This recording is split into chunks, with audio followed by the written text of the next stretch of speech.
Hello friends, ओम श्री गणेशाय नमः।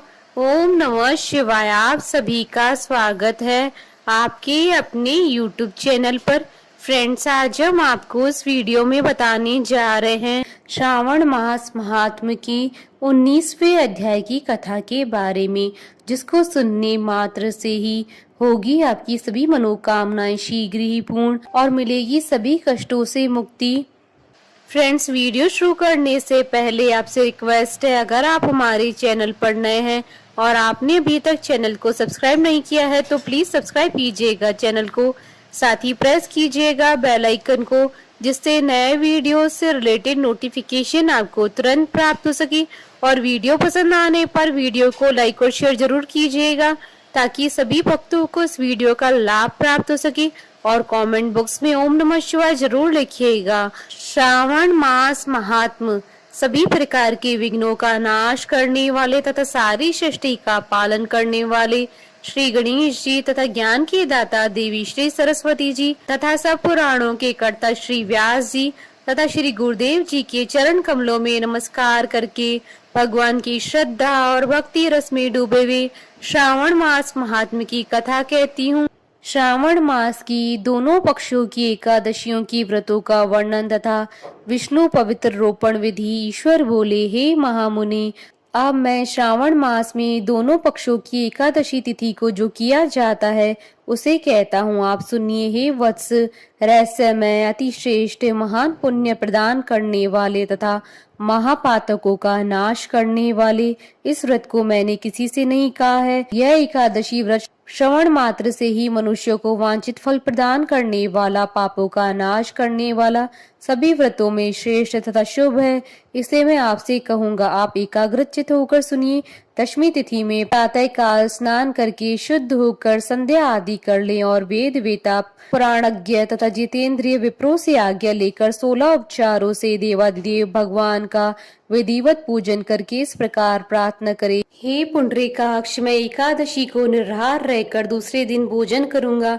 हे अच्युत, आप मेरे शरण दाता होइए। हे वत्स, गुरु देवता तथा अग्नि की सन्निधि में नियम धारण करें और उस दिन काम क्रोध रहित होकर भूमि पर शयन करें। उसके बाद प्रातः काल होने पर भगवान के शव में मन को लगाएं। भूख लगने तथा प्रस्खलन, गिरना, ठोकर आदि लगना के समय श्रीधर इस शब्द का उच्चारण करे। हे वत्स, यह व्रत मोक्ष प्रदान करने वाला है, अतः 3 दिनों तक पाखंडी आदि लोगों के साथ बातचीत, उन्हें देखना तथा उनकी बातें सुनना, इन सबका त्याग कर देना चाहिए। तदंतर क्रोध रहित होकर पंचगव्य लेकर मध्याह्न के समय नदी आदि के निर्मल जल में स्नान करना चाहिए। सूर्य को नमस्कार करके भगवान श्रीधर की शरण में जाना चाहिए और वर्णाचार की विधि से सभी कृत्य संपन्न करके घर आना चाहिए। वहाँ पुष्प, धूप तथा अनेक प्रकार के नैवेद्यों से श्रद्धा पूर्वक श्रीधर की पूजा करनी चाहिए। उसके बाद स्वर्ण में पंचरत्न युक्त श्वेत चंदन से लिप्त तथा 2 वस्त्रों से आच्छादित कलश को स्थापित करके और शंख चक्र गदा युक्त देवादिदेव श्रीधर की प्रतिमा स्थापित कर उनकी पूजा करके गीत वाद्य तथा कथा के श्रवण के साथ रात्रि में जागरण करना चाहिए। उसके बाद विमल प्रभात होने पर द्वादशी के दिन विधिवत पूजन करके कृतकृत्य होकर बुद्धिमान को चाहिए कि श्रीधर नाम जप करें। उसके बाद उन शंख चक्र और गदा धारण करने वाले देव देवेश श्रीधर की पुनः पूजा करे और स्वर्ण दक्षिणा सहित कलश ब्राह्मण को दान करे। उस समय ब्राह्मण को विशेष करके नवनीत अवश्य प्रदान करे। इस प्रकार प्रार्थना करें, भगवान श्रीधर, आज आप मुझ पर प्रसन्न हो और मुझे अच्युतम लक्ष्मी प्रदान करें। हे मुनि श्रेष्ठ, इस प्रकार उच्चारण करके जगत गुरु श्रीधर से प्रार्थना करके श्रेष्ठ ब्राह्मणों को भोजन कराकर अपने सामर्थ्य अनुसार दक्षिणा देनी चाहिए। उसके बाद सेवकों आदि को भोजन कराकर गाय को घास खिलानी चाहिए। इसके बाद मित्रों तथा बंधु बांधवों समेत स्वयं भोजन करना चाहिए। हे सनत कुमार, मैंने आपको यह श्रावण मास की शुक्ल पक्ष की एकादशी व्रत विधि बतला दी। इसी प्रकार कृष्ण पक्ष की एकादशी भी करना चाहिए। दोनों व्रतों में अनुष्ठान समान है, केवल देवताओं के नाम में भेद है। जनार्दन मुझ पर प्रसन्न हो, यह वाक्य बोलना चाहिए। शुक्ल पक्ष के देवता श्रीधर हैं और कृष्ण एकादशी के देवता जनार्दन हैं। हे सनत कुमार, यह मैंने आपसे दोनों एकादशियों के व्रत का वर्णन कर दिया। इस एकादशी व्रत के समान पुण्य व्रत न तो कभी हुआ है और न ही कभी होगा। आपको यह व्रत गुप्त रखना चाहिए और दुष्ट हृदय वाले को नहीं प्रदान करना चाहिए। ईश्वर बोले, हे सनत कुमार, अब मैं द्वादशी तिथि में होने वाले श्री हरि के पवित्रारोपण व्रत का वर्णन करूंगा। पिछले अध्याय में देवी की कही गई पवित्रारोपण विधि के समान ही इसका भी पवित्रारोपण है। इसमें जो विशेष बात है उसे मैं बताऊंगा, सावधान चित्त होकर सुनिए। हे महामुनि, इस व्रत के लिए जो अधिकारी बताया गया है उसे आप सुने। ब्राह्मण, क्षत्रिय, वैश्य, शूद्र तथा स्त्री, इन सभी को अपने धर्म में उपस्थित रहकर भक्ति पूर्वक पवित्रारोपण करना चाहिए। ध्वज को चाहिए कि अतो देवा अवंतु नो यतो विष्णु वृचक्र में पृथ्व्या सप्तधामा भी। इस मंत्र से विष्णु जी की पूजा करें। स्त्रियों तथा शूद्रों के लिए नाम मंत्र है जिसके द्वारा वे विष्णु जी की पूजा करें। इसी प्रकार द्विज कद्रुद्राय, इस मंत्र से शिव जी की पूजा करें। स्त्रियों तथा शूद्रों के लिए नाम मंत्र है जिसके द्वारा वे शिव जी की पूजा करें। सतयुग में मणिमय, त्रेता युग में स्वर्ण में, द्वापर में रेशम का और कलयुग में कपास का सूत्र पवित्रक के लिए बताया गया है। सन्यासियों को शुभ मानस पवित्रारोपण करना चाहिए। बनाए गए पवित्रक को सर्वप्रथम बांस की सुंदर टोकरी में रखकर शुद्ध वस्त्र से ढककर भगवान के सम्मुख रखें और इस प्रकार कहें, हे प्रभु, क्रियालोप के विधान के लिए जो आपने आच्छादन किया है, हे देव, आपकी प्रसन्नता के लिए मैं इसे करता हूँ। हे देव, मेरे इस कार्य में विघ्न न उत्पन्न हो। हे नाथ, मुझ पर दया कीजिए। हे देव, सब प्रकार से सर्वदा आप मेरी परम गति हैं। हे जगतपते, मैं इस पवित्रक से आपको प्रसन्न करता हूँ। ये काम क्रोध आदि मेरे व्रत का नाश करने वाले न हो। हे देवेश, आप आज से लेकर वर्ष पर्यंत अपने भक्त की रक्षा करें।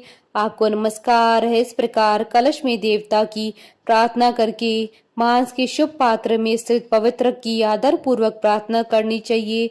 हे पवित्रक, वर्ष भर की गई पूजा की पवित्रता के लिए विष्णु लोक से आप इस समय यहाँ पधारें। आपको नमस्कार है।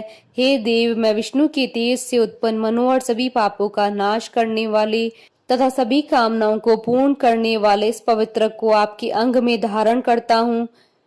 हे देवेश, हे पुराण पुरुषोत्तम, आप मेरे द्वारा आमंत्रित हैं, अतः आप मेरे समीप पधारें। मैं आपका पूजन करूंगा। आपको नमस्कार है। मैं प्रातः काल आपको यह पवित्रक निवेदन करूंगा। उसके बाद पुष्पांजलि देकर रात्रि में जागरण करना चाहिए। एकादशी के दिन अधिवासन करें और द्वादशी के दिन प्रातः काल पूजन करें। पुनः हाथ में गंध, दूर्वा तथा अक्षत के साथ पवित्रक लेकर ऐसा कहें, हे देव देव, आपको नमस्कार है। वर्ष पर्यंत की गई पूजा का फल देने वाले इस पवित्रक को पवित्रीकरण हेतु आप ग्रहण कीजिए। मैंने जो भी दुष्कृत्य किया है उसके लिए आप मुझे आज पवित्र कीजिए। हे देव, हे सुरेश्वर, आपके अनुग्रह से मैं शुद्ध हो जाऊं। इस प्रकार मूल मंत्र से संपुटित इन मंत्रों के द्वारा पवित्रक अर्पण करें। उसके बाद महानैवेद्य अर्पित करके निराजन कर प्रार्थना करें और मूल मंत्र से घृत सहित खीर का अग्नि में हवन करें। इसके बाद इसी मंत्र से पवित्रक का विसर्जन करके इस प्रकार बोले, हे पवित्रक, वर्ष भर की गई मेरी शुभ पूजा को पूर्ण करके अब आप विसर्जित होकर विष्णु लोक को प्रस्थान करें। उसके बाद पवित्र को उतार कर ब्राह्मण को प्रदान कर दे अथवा जल में विसर्जित कर दे। हे वत्स, मैंने आपसे श्री हरि के इस पवित्रारोपण का वर्णन कर दिया। इसे करने वाला इस लोक में सुख भोग कर अंत में वैकुंठ को प्राप्त करता है। इस प्रकार श्री स्कंद पुराण के अंतर्गत ईश्वर सनत कुमार संवाद में श्रावण मास महात्म्य में उभय एकादशी व्रत कथन और द्वादशी में विष्णु पवित्रारोपण कथन नामक 19वां अध्याय पूर्ण हुआ। बोलिए भगवान शंकर माता पार्वती जी की जय, भगवान विष्णु जी की जय, सनातन धर्म की जय। हमारे साथ इस वीडियो में अंत तक बने रहने के लिए आपका धन्यवाद। ओम श्री गणेशाय नमः।